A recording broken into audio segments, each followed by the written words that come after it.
Well, hello everybody, and welcome to this week's Metaworld News. These actually being our headlines for the week ending the 7th of April 2019. Now, we've got gremlins in the works here. If you're wondering why we're a bit late with this bulletin, well, it's because we started on time and then all hell broke loose, and we've had to basically reconfigure everything and get going all over again. Do we blame? Well, no, I'm not going to mention the M word. Um, I'm not. It might not even have been them on this occasion. So let's continue. Right, my name is Mal Burns. M-A-L first word, B-U-R-N-S second word, surname. But if you want to find me on Twitter, you've got to join those two names together. So it's actually twitter.com/Mal Burns. M-A-L-B-U-R-N-S. We also have an additional Twitter feed at twitter.com/MetaWorld News. Just in the title of this show, again, the two words are squashed into one because that's the way these things seem to work, you know. The internet is all about squashing things. Like, well, it is, seriously, it's compression and all that stuff. True, true, true. We wouldn't have video online, let alone virtual worlds, if it wasn't for people like Philip Rosedale squashing things. So, you know, he started off squashing audio That's for right. Real Network. Right. Then he squashed pictures before that, Fourier and then it, transforms. Yep. yeah, now he's squashed. You know, yeah, we need these visionary squashers. You know, that's what it's all about. Right. Okay. So squashers are all okay, I say, except when they don't. Right. Let's get on with the real serious news. Oh, by the way, I am joined by James Hatloud. You just heard him. Welcome, James. Yes, He, with a small amount of color commentary. Thanks, Mel. Yes. James is also multitasking on all the cameras and everything else that allows us to bring this to you, including my desktop display, which you will be seeing when I start the news. You know, it all adds up hmm to complications. So we just fingers crossed we don't go down again. I mean, it would be real bad luck if we did. Oddly enough, we've just been doing a 3-day conference, the Virtual World's Best Practices in Education.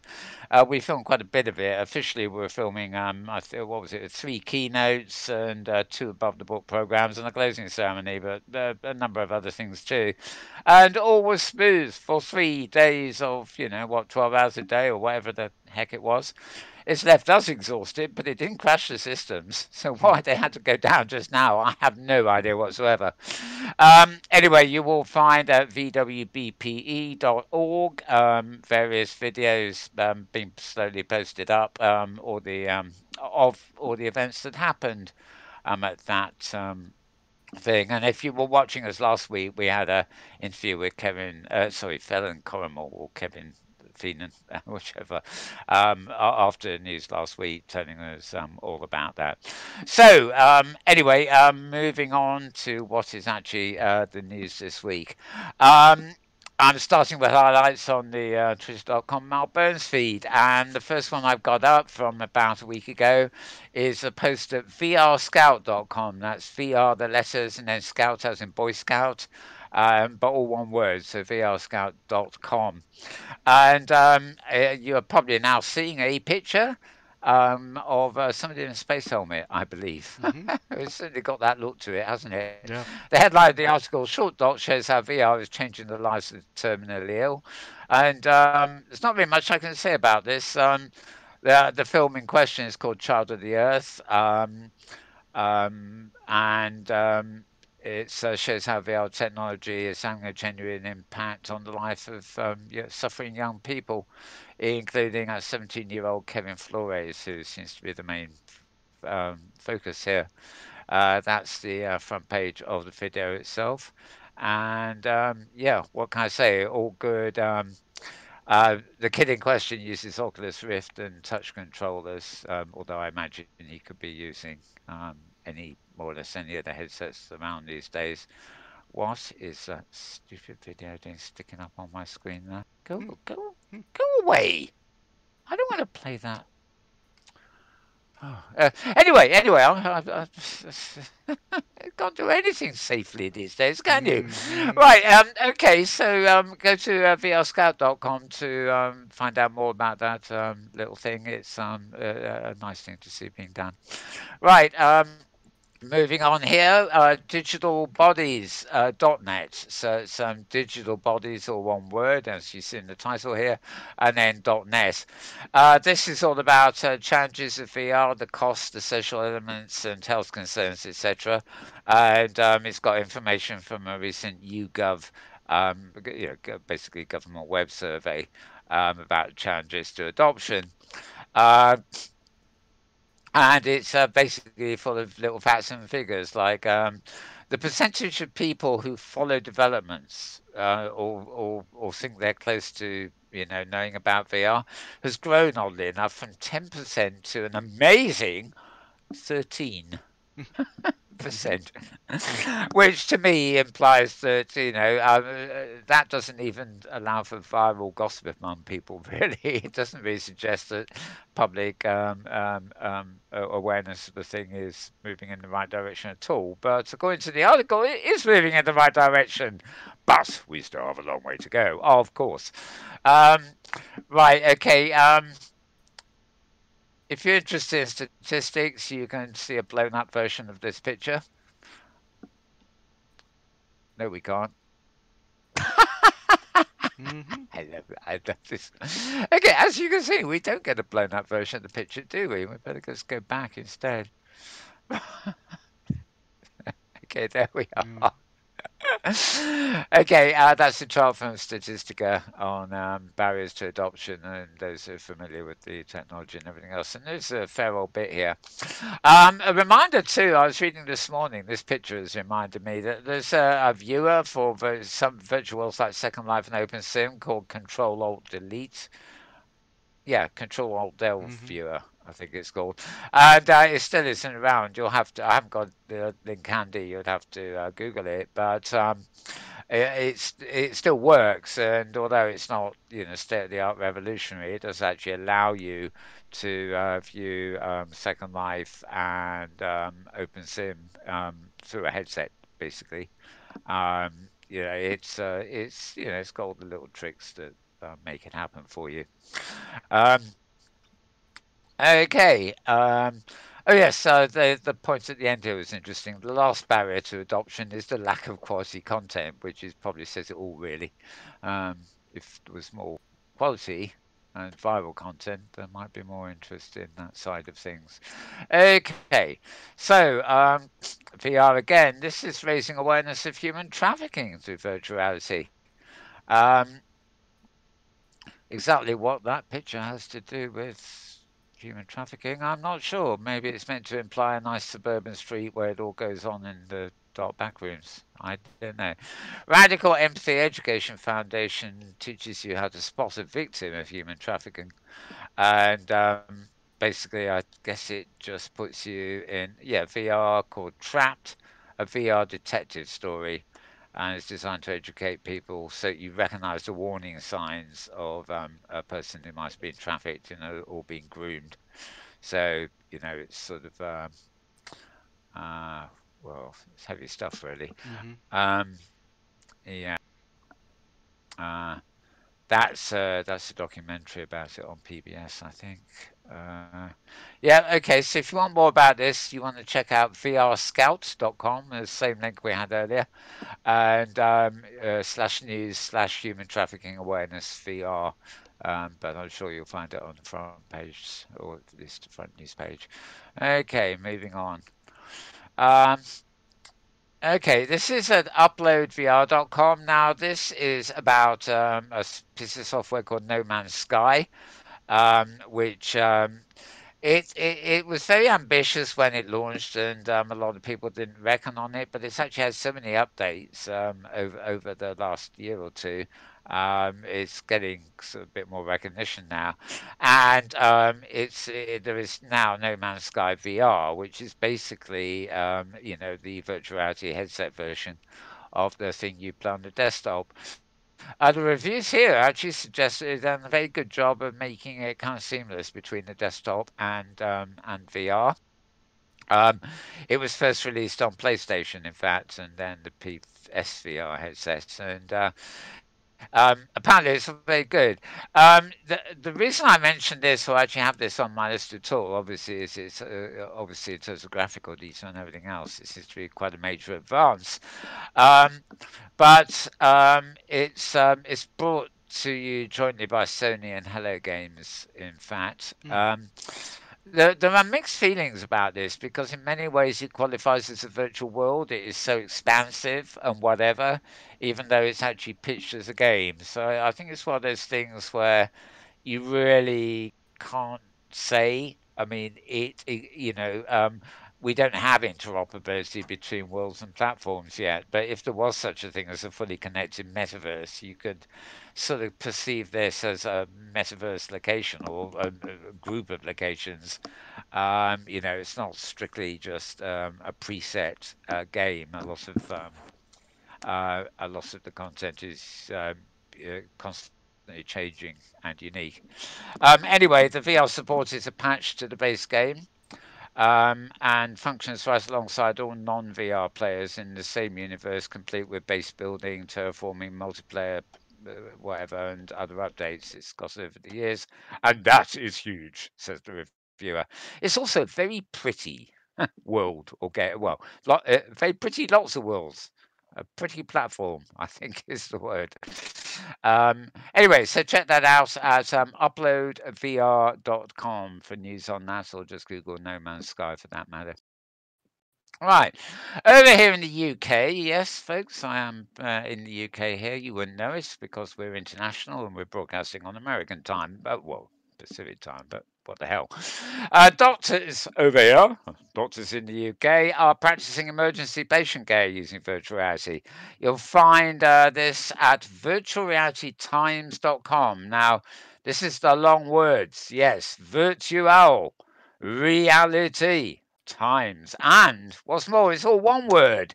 Virtualrealitytimes.com. So that's what, 20 characters or something? It's the full thing. No quick VR for you on this one, but worthy of a visit anyway.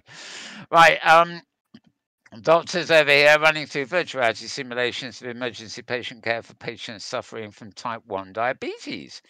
The simulation is carried out by NHS England diabetes team in collaboration with medical tech company Oxford Medical Simulation, aimed at training doctors. This is doctors training, of course, how to use virtual reality patient management for solutions without putting our lives at risk. Anyway, I'm not going to read the whole article to you. It's just good enough to know that it's actually happening. Some nice little pictures there showing that it's actually happening, so to speak. Um, some of the pictures on the screen there, the Oxford Medical Simulation, look very much like OpenSim or Second Life, but there are so many platforms, especially proprietary platforms used in commerce industry, etc., that there's no way of knowing from just looking at a picture these days. Um, yep, the whole world there. Um, yeah, not much I can say about that except that I hope it improves the care for us patients. Basically, right. Moving on. There's another UK medical thing coming up somewhere. I think a bit later. Right, Voices of VR podcast. Well, as you can see, the website is back online. If you remember last week, I had about 5 tabs for this site open, and none of them were. They're all showing 404s. It's back online anyway, and there's a selection of things here. April the 2nd, number 750 was Lucid Dreaming and VR, how our waking life is becoming more dreamlike. Um, this page tells you a little bit about it. Roadtovr.com also embeds these as well and sometimes includes a bit more information about the podcast. But you get a summary there, and then you literally come here and you play the podcast. It is available as a podcast or audio download too. So um, there are several of these a week, and these days many of them are very, very specialised indeed. I mean, not just in terms of VR virtuality, but actually the way it's being used, and some of the AR stuff is, really borderline relevant.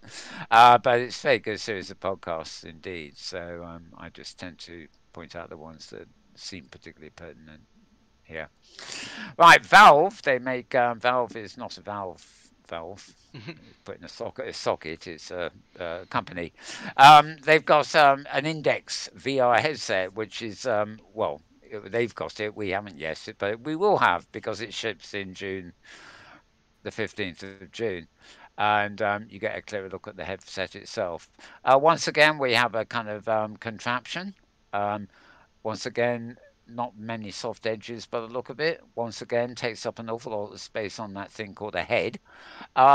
Do we want it or don't we? I don't know. Up to you. But anyway, it's just another new kind of updated thing. You have to buy a separate base station, and you can also get Knuckles motion controllers, which are now called Valve Index controllers. Gosh golly, Of course. wonder why. You'll need a powerful PC to handle the Index. You'll want dual core processor with hyper-threading, 8 gigabytes of RAM, GeForce GTX, blah blah, and well, if you are technically inclined, you know what all that stuff is. I do actually, but I'm not going to waste time on it. Want to find out more about that? Go to engadget.com. That's engadget.com, and you can read all about that contraption. Right, back to Voices of VR again. 7:51. This is also on April 2nd, oddly enough. Virtual skills training for autism spectrum disorder using applied behavioral analysis with Behavior Me. Yes. Well, this is all very interesting and is all very good. But when I have to read out titles like that, Mm. you think Mm-hmm. they could come up with it? You think they could come with a simpler, sort of snazzier title that still conveys more or less what it's all about. But basically, this is treatment for autism with VR, and it's actually talking about an app called Behavior Me, using VR to enhance behavior therapy for children and young adults with ASD. Started by 4 people, including 2 therapy practitioners and 15 years in the business. The therapy business, that is, I imagine, not the VR business. They're using Oculus Go, virtual skills, applied behavioral analysis techniques, and you know, uh, uh, this is like an education conference. Lots of people with big words confusing me. Right. Okay. That's where you go. Voicesofvr.com. That was 751. Right. More headset contraption things. Except this one was really killing it. You can probably see from this picture the guy's actually wearing an Oculus. But in fact, the main thing you're seeing here is something called the Feel Real VR Smell Mask. Mm. Yes, that bit at the bottom of the Oculus headset is actually a Feel Real, and it's a $300 smell mask. Yes.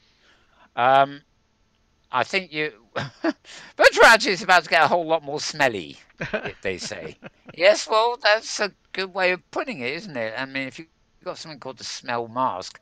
This article, if you can't see, is actually at uploadvr.com, and another one at this site. Um, Kickstarter discounts, so you can get it for $200 if you're part of the Kickstarter or whatever.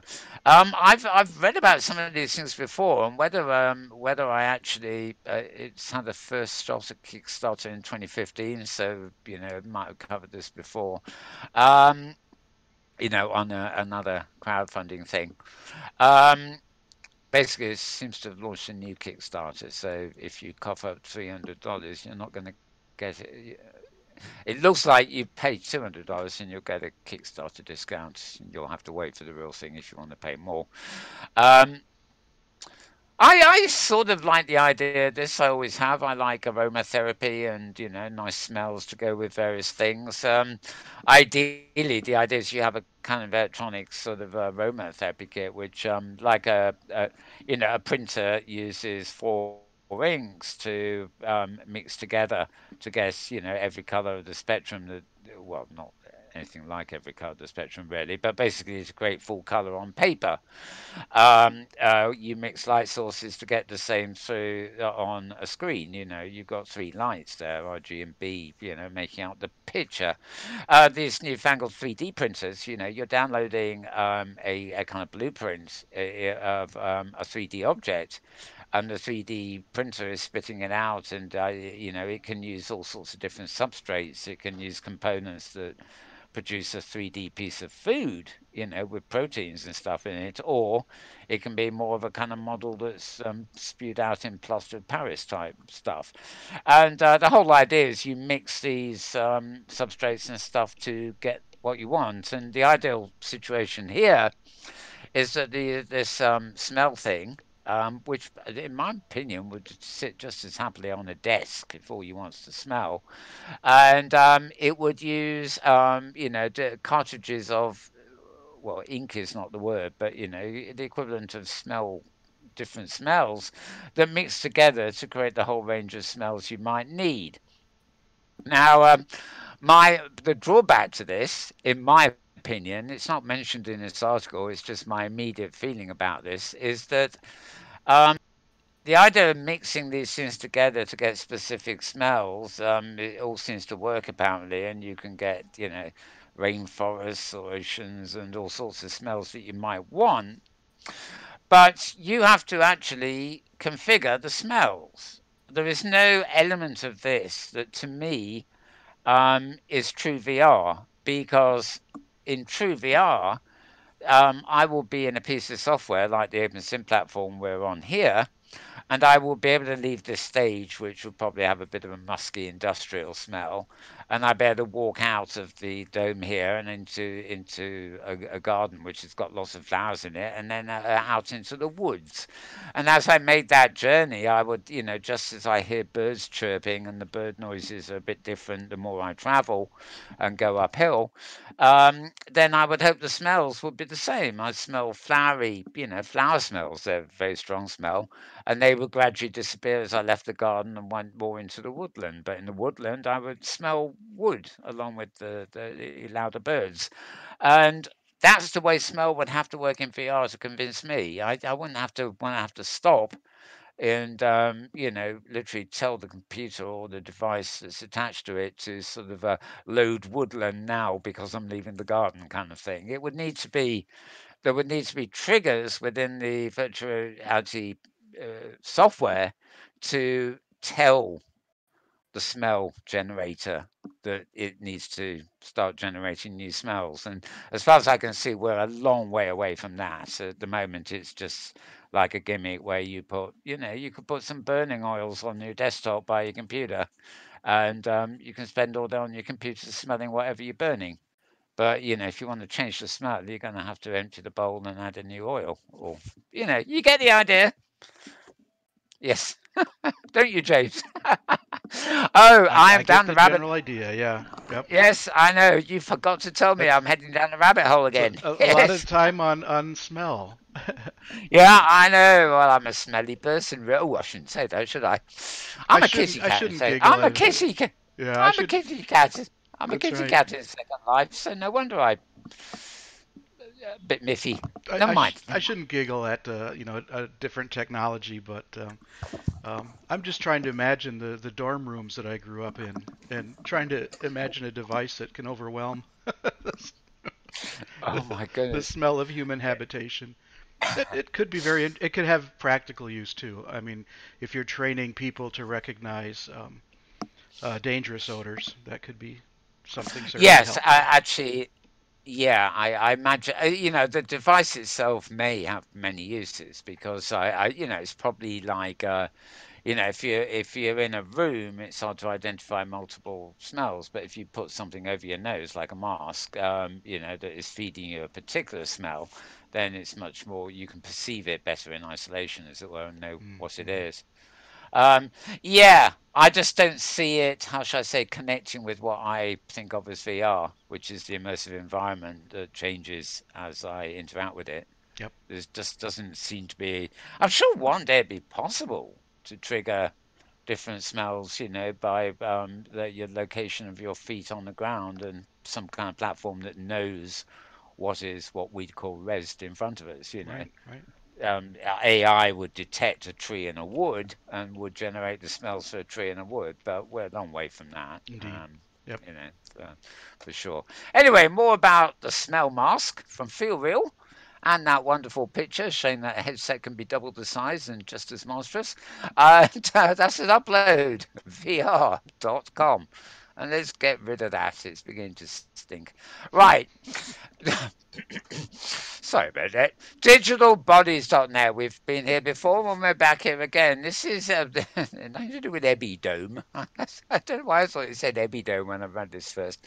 It's LB Dome, Europe's largest VR lab. This is really just a matter of interest. It is in Germany. It's a cylinder-shaped space there.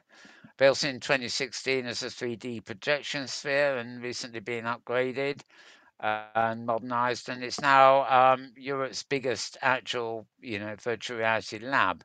It's not kind of as big as the particle collider or anything like that, but it's still big, yeah, and it means you can sit in the middle, of stand in the middle of it, or whatever. And the most best redeeming feature is you can wander around in a headset and actually probably not bump into anything unless you run really fast to where you're going. It's 16 meters in diameter and 6.5 meters high, and that's close to the size of a double tennis court. So you get the idea there.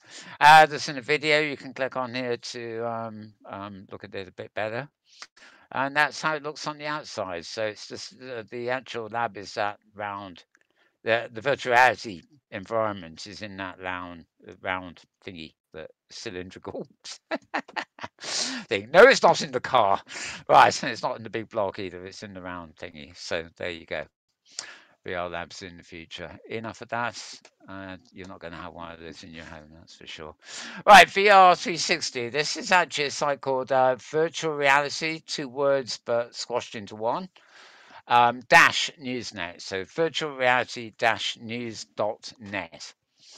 And this also mentions the analysis stuff going on.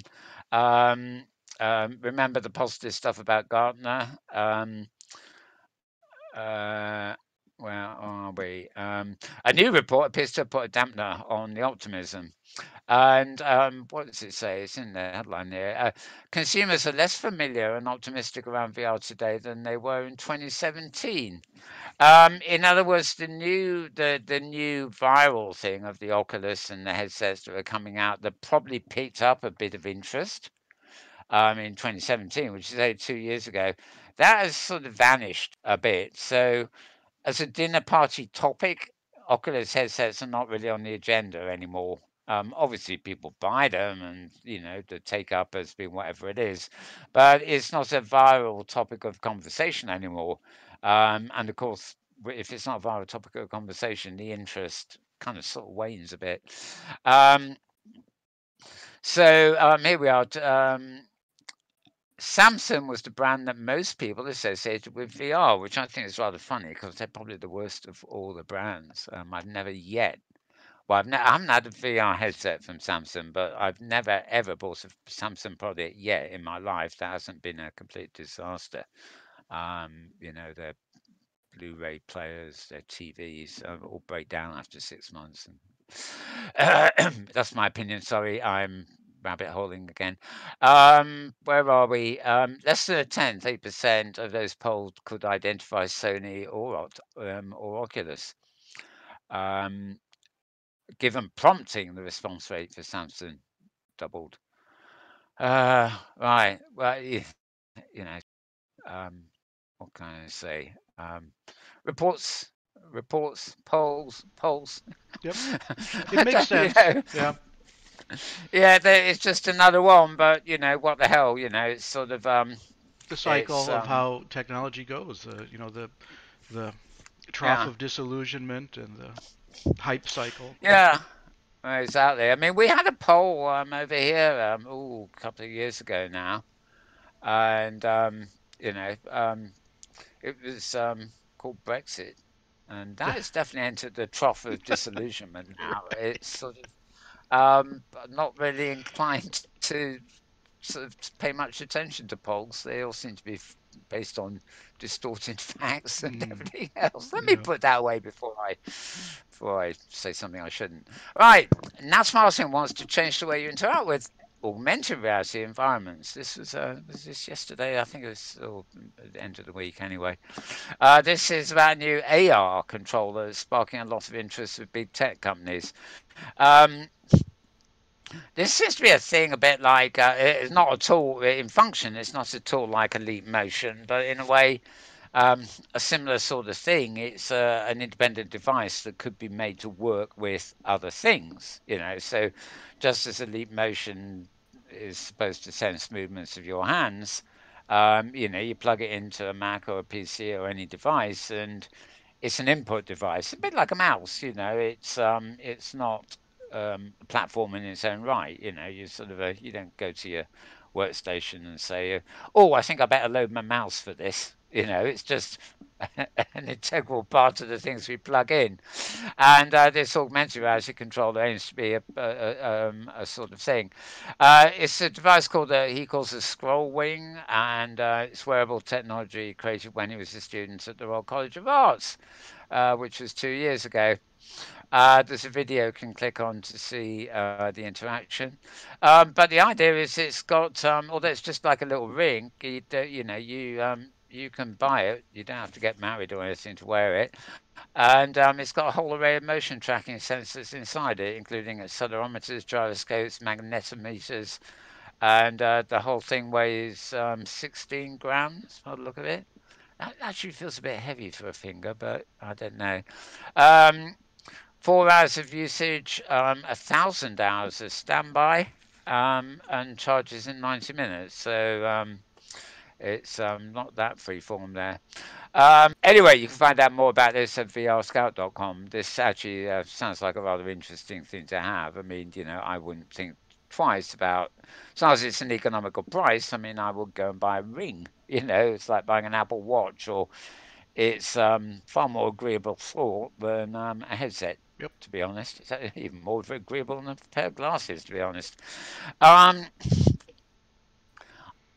this brings to mind again. I don't have the link up here. It's I think I did post a link somewhere else to a sort of more mainstream feed this week. But the news that they've developed. The thing that's reminded me of this actually is the thing about batteries and the number of hours it will last. You still got to charge it, even if you get 1,000 hours standby, you only get 4 hours of usage, etc., and you've got to wait 90 minutes. They developed some spacecraft, um, which I think is wonderful. Um, the idea is that they don't need fuel; they will power themselves, and they will be able to do our mining and stuff for us in asteroids. Apparently, these craft will be able to land on an asteroid and extract enough energy from asteroids to actually work on steam power. So they'll be able to land on one asteroid and power themselves, recharge by landing, and then power themselves to go to another asteroid. So they can do mining and deliveries and stuff like that. And the reviews said, this will be allowed. This industrial robots and things will be, able to do all this stuff. Without any, fuel cost from our point of view, but secondly, without the cost of massively expensive stuff to actually launch them every time we need a job doing. And I suddenly thought it was fascinating because, I mean, in space you could say there's unlimited energy, but we're we're trying to find renewable energy sources, on planet Earth here, um, for obvious reasons. Yet, they're actually devising these for outer space too. I mean, um, and I immediately thought of steampunk, where you can have these spacecraft flying around in 50 years time between asteroids, and they're going to be like the old-fashioned steam trains where they just top up on coal and steam or whatever by landing, and then take off to the next asteroid. Hmm. It's just kind of fascinating. If you're a science fiction buff, I can see that being written into a story Yeah, somewhere. sure, sure. Steampunk shuttle between asteroids. Anyway, sorry, that was yet another rabbit hole diversion. You can get a train, the scroll ring called Litho, whatever, untethered, fingered worn controller that connects to your smartphone or your headset, and it's all done by Bluetooth, and it has a touch surface on the underside. So it's got a whole lot of stuff, and it's just a tiny ring you put on your finger. And I say, yes, I'll have one, uh, assuming they can convince me that it's going to do a lot of things for me. That is. Right, let's put that away. That sounds good news, though. Back to the UK here, and NHS, this stands for National Health Service. We have a nationalised health service here. It's part of the national industry conglomerate that came after the Second World War. I think it's actually the only nationalised industry that is left. Nobody will let any government get rid of it, which is an anomaly, but a welcome anomaly, shall we say? Anyway, they're looking to pilot virtual. Oh, sorry. This is actually another report, better illustrated actually than the other one I had earlier. This again is an initiative to spot diabetes-related issues before they happen. Really, it's actually I think it's slightly different, but it's related to the other item. As you can see, it's got these pictures show the standard stuff people have to use these days, and yeah, Oxford Medical Simulation. Yeah, this is pretty much another report on the same thing we had earlier. It's actually a different report. It's not. It's not. It hasn't been rehacked from a press release, if you see what I mean. If So that anyway, if that litho yeah. ring would do my blood glucose, that'd be great. Well, it would. I think the same because I Oh, have to the previous monitor. story, the ring, the litho ring. Yeah, Yeah, yeah. that'd be great. Yeah, the fact it's got a touch surface or sensor on the underside sounded interesting. I mean, I presume the idea is you could actually twist a ring on your finger and it was sense the turn as a control. Would it have to Um, puncture you my know, skin to get the blood? yeah. Well, apparently not. I don't think it's included in the ring thing, but I actually, I have I'm just, yeah, diabetes synthesizing the myself. two stories. So Yeah. another rabbit Um, hole.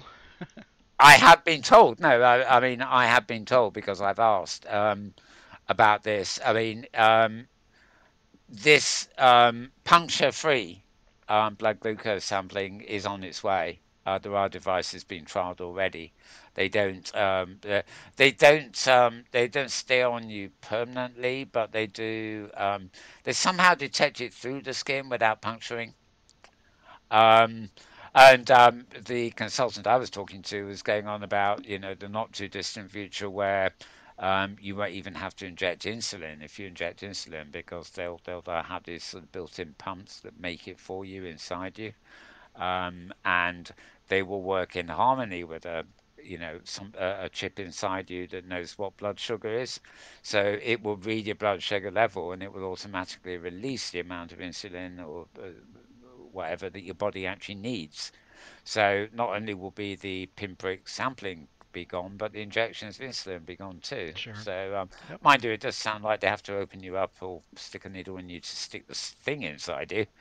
But I mean, a one-time visit as opposed to an everyday routine. Swings and roundabouts, I guess. Yep. So anyway, more about what the National Health Service are doing here, and at virtuality-news.net. So you've got two different links to more or less the same topic here this week. All very good news, I have to say. Resonates close to home, that one, of course. Right, virtualitytimes.com, second link to them this week. A new virtuality simulation takes you inside a black hole. Again, it's just in Second Life and indeed in OpenSim here, and I suppose other virtual world problems. In Second Life, there was actually a group called MPIRL, which is not possible in real life, and some of it was arse that was just unlikely, defied the physics of the real world, but you can do things in virtuality that, you can have things that are in the sky, whereas in the real world, of course, they will fall down without some kind of well, not power source, but some kind of system of elevation. So there's been a lot of art and things and simulations in virtual worlds that specifically are designed to try and give you an immersive impression of something that you just could not get in the real world. It's not trying to mirror the real world or take you to a location without going there. It's actually trying to give you an experience that just would not be possible given the physical constraints of our kind of organic bodies and ability to travel and survive in extreme hot and cold. And the idea that human beings could one day get in a spaceship and take a trip to a black hole and figure out what's inside um, is out of the question. I mean, whatever technology we came up with to do it would still be sucked into the bloody thing, and we don't know where we'd end up on the other end. So what they've done here is they've actually created a VR simulation that will actually, based on the information we have, of course, the idea is that it gives you an impression of what it would be like to get sucked into the black hole. You wouldn't have any choice in it, by the way. And in so far as we can tell, what it would be like, in there. Um, a lot is speculation because it's like dying. To be honest, I mean, there aren't many people. There are some who claim otherwise. But generally speaking, when a human being dies, as I die, I'm not going to be able to come back a week later and report my adventures in Deathland. And the black hole is rather that kind of thing. I've got, just I can't imagine anywhere getting there, but suddenly there ain't no coming back afterwards, as it were. So, anything beyond the the kind of pinprick, the dot, is pure speculation. But I like the idea, scientific research. This must be great in schools. Just put kids in a headset and tell them your geography lesson today is 5 billion light years away, and it's called a black hole. And you won't be going on holiday there, but you might like to see what it's like, kind of thing. I digress. Moving on, moving on. Right. The world's largest Earth Day event will use VR and AR to empower people across the globe. Okay, this was one I picked up this morning, April 6th, where it was posted yesterday, but it came this morning. Oh, you got okay. I haven't got a video for you this week, but it seems this website is doing its best to give you some moving images. Oh, very good. Right. Immersive storytelling will have you looking at environmental issues in an impactful new way. This is going to be an important year for Earth Day, with climate change, ocean pollution, animal extinction all raising at a rapid pace. Planet Earth is in big trouble, and it needs powerful and innovative ways to spread environmental awareness to educate and empower people all over the globe. And indeed, I couldn't agree more with that. Earth X 2019 Expo, the largest Earth Day celebration. This particular one is being held in Dallas, Texas, between April 26th and April 28th. So that's 20 days ago. 20, yeah, it's about 3 weeks away. No, slightly less actually. And it will have over 40 immersive experiences as part of the Earth X interactive portion of the festival. These will include augmented reality and VR experiences created specifically to educate audiences, raise awareness, and drive positive impact and lasting change on environmental issues. And yeah, go to vrscout.com to find out more about this. There's obviously quite a few links on this page, as you can see. I'm not clicking on them all, or we'll be here all day. And a video about it and everything else. And a TED Talk too. So yeah, a lot of interesting stuff there. And that infernal pop-up esports as well, which you won't want, but apparently you go. It won't. It's a naughty thing, isn't it? You can't click it away. It just lets you go halfway down the article and then it gets in your way.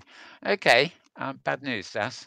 Some people have no sense of decorum when they take advertising. Right, moving on to somewhere with a bit less advertising, one hopes. Okay, these next four articles are in the Metaworld News Twitter feed as opposed to my personal one. Um, Two of them are from Hamlet Tours, New World Notes blog. You can find this at nwn.blogs.com. Simple NWN, which obviously stands for New World Notes.vlogs.com, but you don't use the full title there. Um, I was actually watching this morning a recent interview that Hamlet Hawley, also this blog, did with Ebbe Ellsberg, who's the CEO of Linden Lab, talking about Sansar and Second Life and stuff. And I did take, he did mention one thing, and that is that he sits around fiddling on screens and investigating things and traveling around, virtually all day, well, when he doesn't have to in the real world, I guess.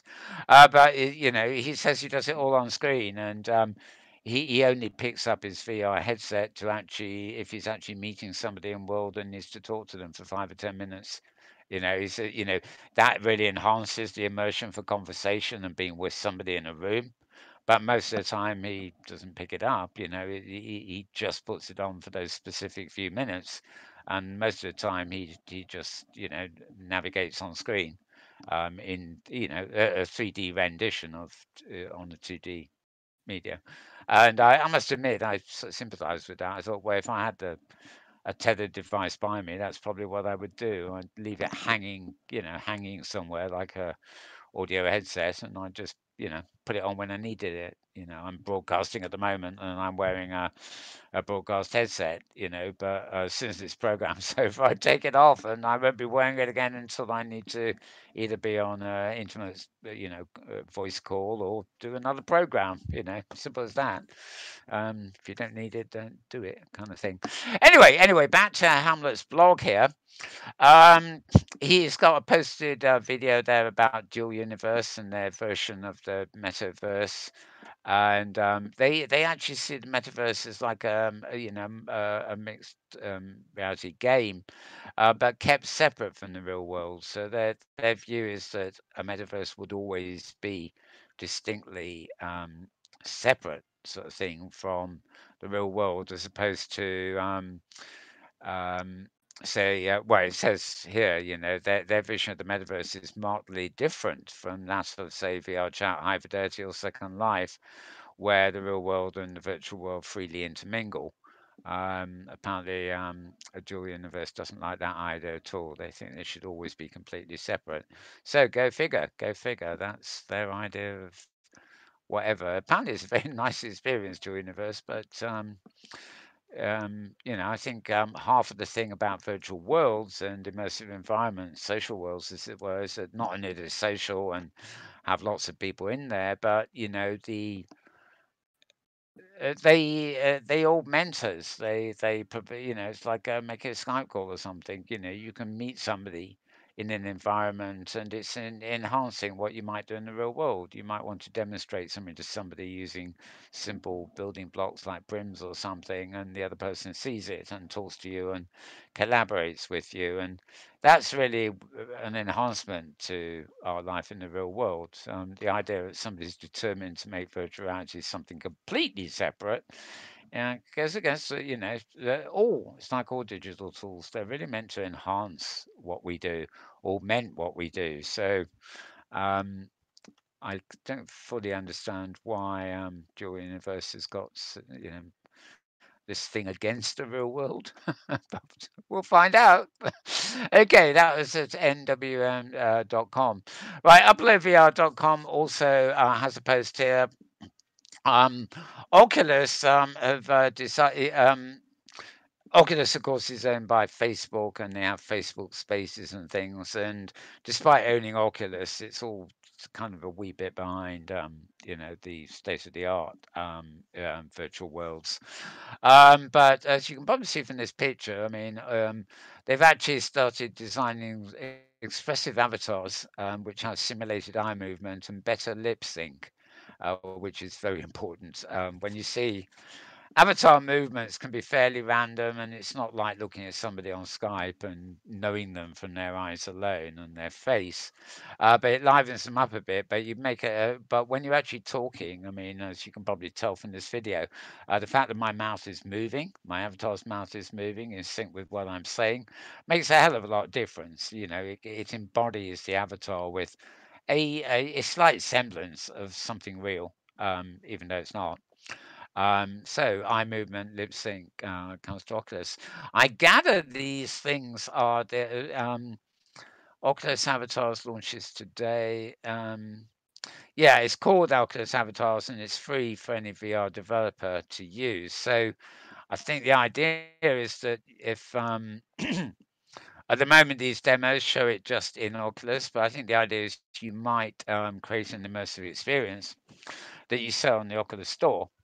It's your product, and there'll be, you'll be able to include these avatars in your product, as it were. So somebody can adopt one of these avatars, somebody else can adopt another one, and they can visit your world or your platform within Oculus. And this could lead to something I'm quite keen on.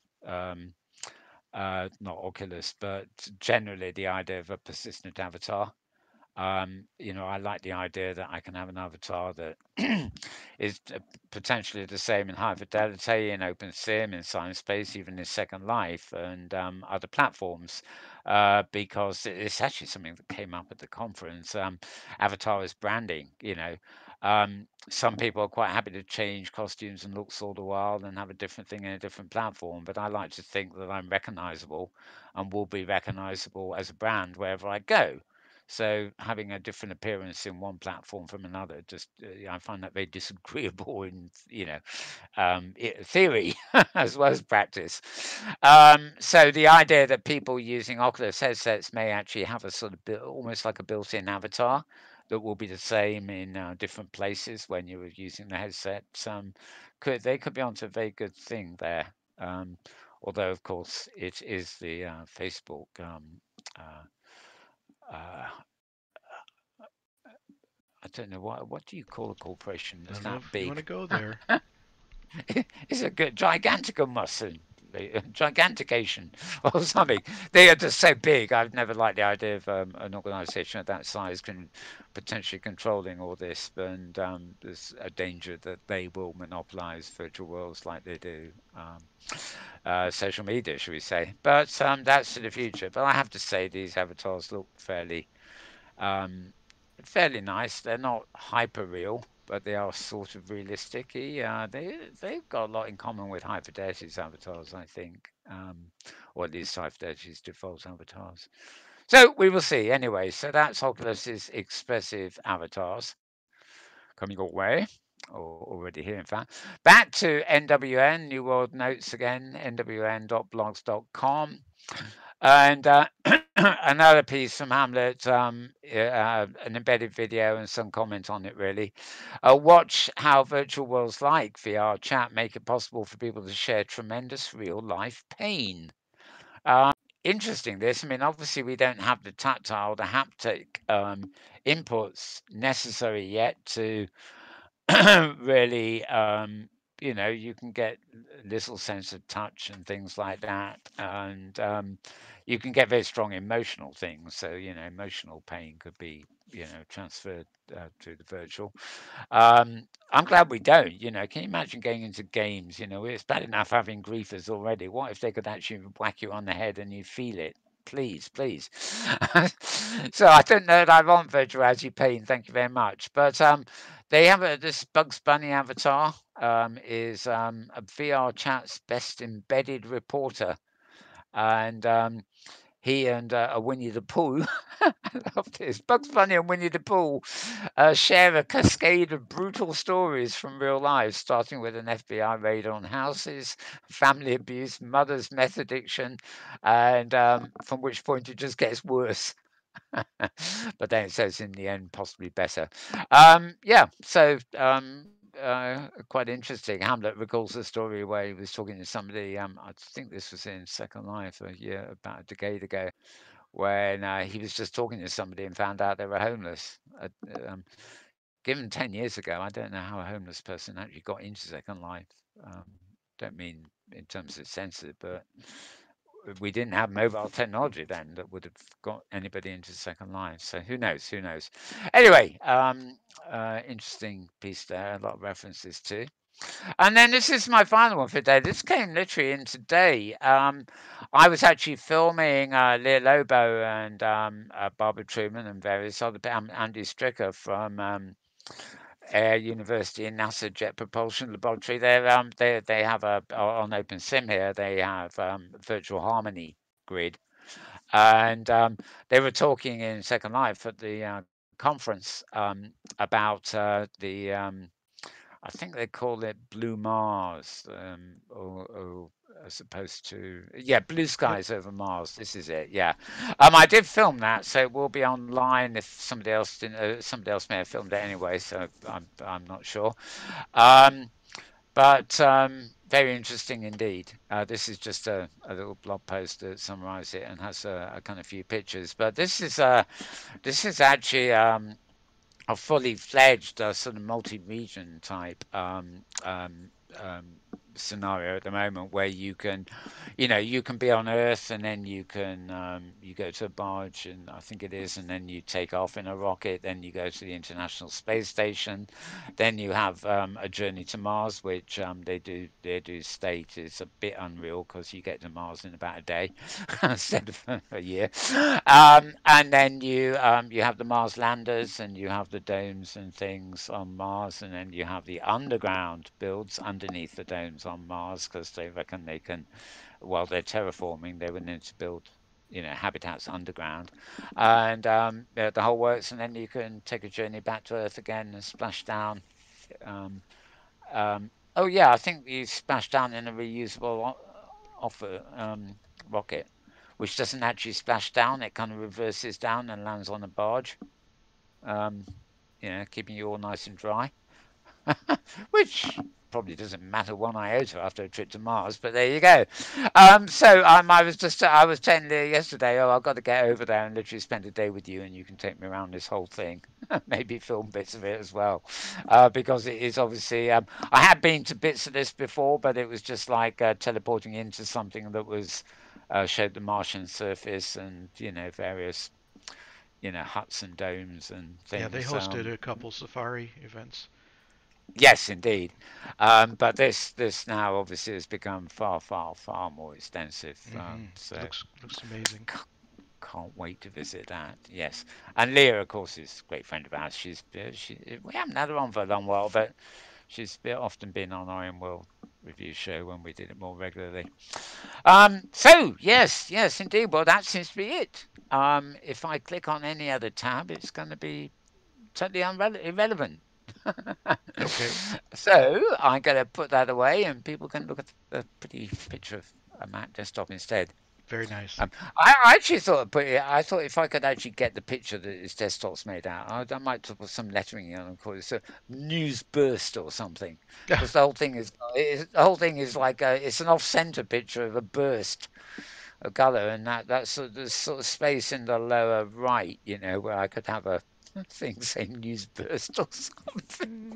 But Okay, that would mean renaming the show and everything else just to right. include the word just to include the word burst. So I'll just think of it as a pretty picture for now.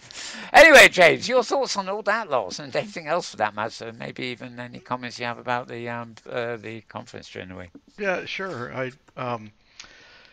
The main thought I had was the VR chat story with the Bugs Bunny and Winnie the Pooh, and I've had very similar, very emotional experiences in VR chat, and I know that VR chat gets a lot of criticism for the kind of rampant wildness, Yeah, and there's a lot of behavioral issues, but there's a lot of emotion in that virtual space too. And yeah. I certainly don't discount some of the things and evolutions that are happening there. I think they can be very profound. Right, yeah, I think back in the day, I think there were quite a few discussions in Second Life, the augmentation versus immersion or escapism, maybe I'd call it, Hmm. sort of thing there. But the magic of the virtual worlds was that sense of presence, with other people, and Right. the way the missing senses that aren't in VR yet. are kind of overly compensated. And you know how in real life, somebody who's blind, for example, tends to have more acute hearing and touch Hmm. than we normally have because their other senses are better honed to replace the sense they're missing. And I think the fact that there are some things in these environments we can't do, maybe why it would be called the golden age of VR, is that there are some things that are extremely powerful about these environments that are actually a reflection of the senses that we do have.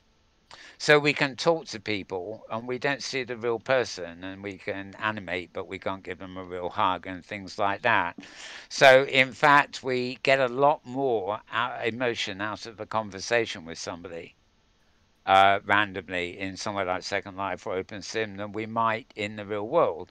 And it's because we're doing exactly the same thing as we do in the real world, but we're not hijacked by other senses that aren't present in virtuality. So we pay more attention to, the what of people say and the emotion behind it rather than just the words flowing, if Right. you see what I mean. And like so many I may things, be under. our minds fill in the gaps, just like Yeah, reading a book. Yep. yeah, exactly. So I mean, I've I can't see the real person behind an avatar, but I think over time I've become quite skilled at pretty much, after a reasonable conversation with somebody, not necessarily a very revealing one. I think I've actually learnt to kind of interpret the approximate age of the person I'm talking to. Maybe in the timbre of the voice, but also the way they might not be relating past experience, but somehow you sense it in what they're saying. Hmm. And, little cues like that. Whereas, if I trot along and meet an avatar standing there, unless I know them in real life, I haven't a clue, what your age is, for example. I do know roughly, but I mean, out of the blue, I wouldn't.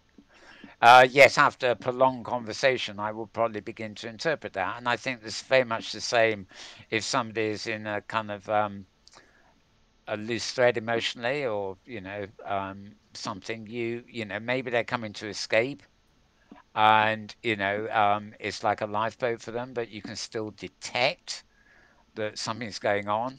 And if you'll feel inclined to say, "Are you all right? Are you feeling all right?" And things where, um, and the impact I suppose can be, if it's something can be verbalized, um I Yep. don't know, Yep. just Yep. maybe comes across stronger Yep. in virtuality than it would in the real world where you might be a bit more dismissive. Yeah. Yep. Good point, very good point indeed. So do you reckon we're finished or anything I else? think we've done it. We've got Is there... 62 minutes here of Oh, we would have. I thought VR we were going to virtual be world. I thought we were going to be under the hour. Right. So Right. 62 minutes plus the collapse at the beginning where we Yeah. had to start all over again. That means we've been about 2 hours in. Okay, well, folks, I think we can wrap up for this week. We will return, of course, same time, same place next week. So, but meanwhile, it's goodbye from him. And it's goodbye from him. Yeah, the two hymns. We haven't got a her. We need a her in the middle. Ooh, yeah. That would make the ending even more confusing, It wouldn't would. it? She in the middle. Except we don't have a she in the middle. So it's goodbye from the two of us. Have a good week, everybody.